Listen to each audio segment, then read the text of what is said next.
জাকির ভাই, মাহমুদুল্লাহরে বাংলাদেশ দলের বর্তমানে ওয়ার্ল্ড কাপে ক্যাপ্টেন হিসেবে আপনার কেমন লাগতেছে? ক্যাপ্টেন দিলে কেমন হইব? বর্তমান আজকে তো মাহমুদুল্লাহ অনেক ভালো খেলছে জিম্বাবুয়ের সাথে, কিন্তু আমরা ম্যাচটা হারিয়ে গেছি।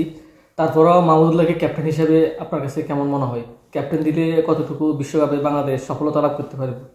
রিফাত ভাই দেখেন, ক্যাপ্টেন মাহমুদুল্লাহ একজন অভিজ্ঞতার প্লেয়ার, বুঝছেন? তো দেখেন আপনি মাহমুদুল্লাহ যতগুলি খেলা খেলছে পিছনে সব কয়টা খেলোই অনেক ভালো খেলছে, আর যে কয়টা ক্যাপ্টেনের দায়িত্ব দিছে সব কয়টা খেলাম ভালো করছে। তো আমি মনে করি সামনে যে বিশ্বকাপটা মাহমুদুল্লাহরে ক্যাপ্টেন হিসাবে যদি দেখি আমরা, আমাদের জন্য ভালো হবে, বরং মাহমুদুল্লাহ আরো অনেক ভালো করবে। আর এখন দেখেন আপনি এই যে আজকের খেলাটাই তো নাকি, আজকের খেলাটা দেখেন আপনি মাহমুদুল্লাহ 46 বলে 54 রান করছে। তো চিন্তা করেন মাহমুদুল্লাহ আজকে কতটা ভালো খেলছে। যদি ক্যাপ্টেনের দায়িত্ব দেন তো অবশ্যই ক্যাপ্টেনের ও আরো বেশি রান করবে, দ্রুত আরো খেলবে ভালো। সেটা ঠিক বলছেন। বিশ্বকাপে আমি মনে করি নাজমুল হাসান শান্তরে না রাখি মাহমুদুল্লাহরে ক্যাপ্টেন হিসেবে দিলে অনেক ভালো হইব। কারণ নাজমুল হাসান শান্ত অল্প দিনে কিছু রান করছে, বা তাকে খুবই অল্প বয়স ক্যাপ্টেন হিসেবে এত বড় বিশ্বকাপের এত বড় একটা আসরে দায়িত্ব পালন দিলে সে এতটুকু পারবে না আমি মনে করি। নাজমুল হাসান তো অত নতুন না, নতুনের কাজে করবে, কারণ এত বড় অভিজ্ঞতা হয়েছে না, ওর আরো অনেক কিছু শিকার আছে মাহমুদুল্লাহর কাছ থেকে। আমাদের ওই যে সাকিব হাসানের কাছ থেকে শিকার দরকার আছে, যারা অভিজ্ঞতা তামিম ইকবালের কাছে শিকার দরকার আছে, তাদের কাছ থেকে অনেক কিছু শিকার আছে। ক্যাপ্টেনের দায়িত্ব এত সহজ না, ক্যাপ্টেন ফাইল এলে কেন হয় না, ক্যাপ্টেনের একটা ওই যে এই বুদ্ধিটা লাগে, দিমাগ লাগে। না, সেটা ঠিক বলছেন। আসলে দিমাগ ছাড়া তো কোনো কিছু হয় না। হয়তো কোন সময় কখন বলার, কোন সময় কোন বলার রাখতে হবে, কারে উইকেট নিবে, কে ভালো করবে, কে খারাপ করবে, যদি তার এক্সপিরিয়েন্স না থাকে, অভিজ্ঞতা না থাকে আগে, তাহলে তো সে কখনো পারবে না ম্যাচ জিতাইতে।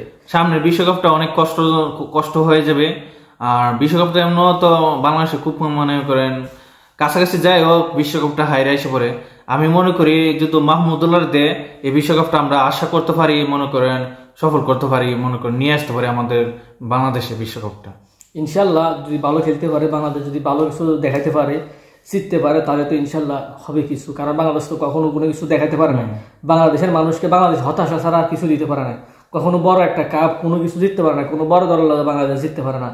বাংলাদেশ ছোট ছোট দলের লাগে জিতে আর কোনো কিছু করতে পারে না, শেষ পর্যন্ত আবার ছোট ছোট দলের সাথেও হারে।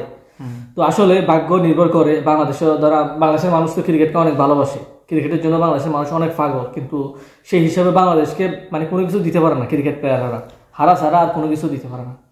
তো আপনি কতটুকু আশা করতেছেন এই বিশ্বকাপ নিয়ে? আমি মনে করি পাশাপাশি এখানে যদি একটা নির্বাচনের দায়িত্ব মানে করে মাহমুদুল্লাহ আর যে নাজমুল হাসান যদি একটা নির্বাচন দেয়, দর্শকের মিডিয়া মনে করেন কাকে ভালো লাগে, কাকে পছন্দ করে, অথবা ফেসবুকে যে কোনো একটা মাধ্যমে এরা যদি একটা ব্যবস্থা করে দেয় সব থেকে ভালো হবে।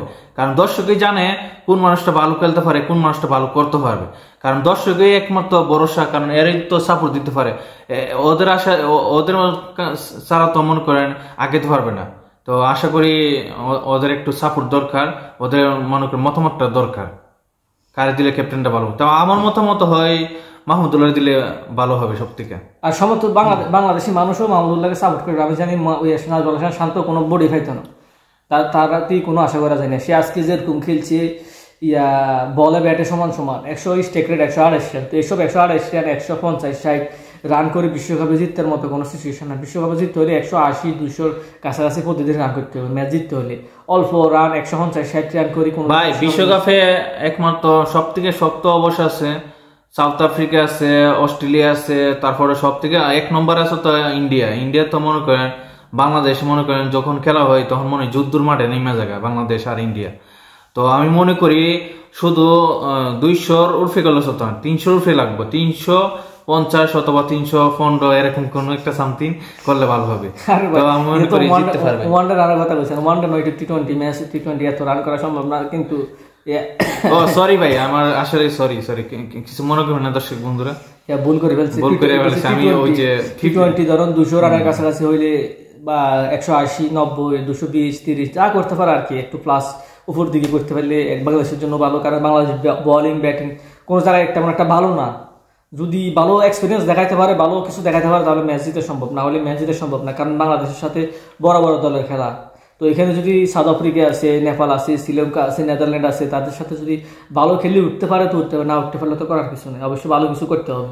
তবে 200 রুপে করতে হইব আর কি, মানে প্রায় 280 এরকম 270 এরকম করলে কিছুটা মনে হয় আশা করি ম্যাচগুলি জিততে আসতে পারবে। আর যদি 300 করতে পারে তো আর বেশি বেটার। 300 তো মনে হয় না বাংলাদেশে সম্ভব হবে না।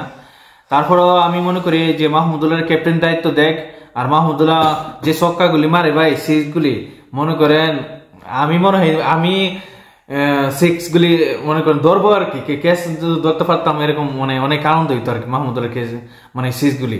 তো আপনি দেখেন মাহমুদুল্লাহ প্রত্যেকটা ছক্কা সিক্সগুলি অনেক ভালো দেয়, একদম মাঠের কাছাকাছি একদম বাইরে নিয়ে পালানো সম্ভব এরকম অবস্থা করে। তো মাহমুদুল্লাহর ক্যাপ্টেন দেখ আশা করি। তো রিফাত ভাই আপনি কিছু বলেন, ভিডিওটা শেষ করে দেই। না ঠিক আছে, আমি চাই মাহমুদুল্লাহকে ক্যাপ্টেন হিসেবে দিলে বাংলাদেশ দলটা অনেক ভালো হবে, অভিজ্ঞতা থাকবে, সবকিছু থাকবে, এই আর কি। তো আপনারা অবশ্যই মতামত জানাবেন কাকে ক্যাপ্টেন দিলে ভালো হবে। আর আপনারা সবাই আমাদের ভিডিওটা একটু সাপোর্ট করবেন, আর কষ্ট করে আপনারা ভিডিওগুলি দেখবেন, আর কষ্ট করে ভিডিওটা শেয়ার দিবেন আপনারা, কারণ একটা শেয়ারের মাধ্যমে অন্য একজন দেখতে পারবে, আর আমরা একটু আগাইতে পারবো, সামনে ভিডিও বানানোর চেষ্টা করব এরকম। তো আপনারা ভালো থাকবেন, আসসালামু আলাইকুম, আল্লাহ।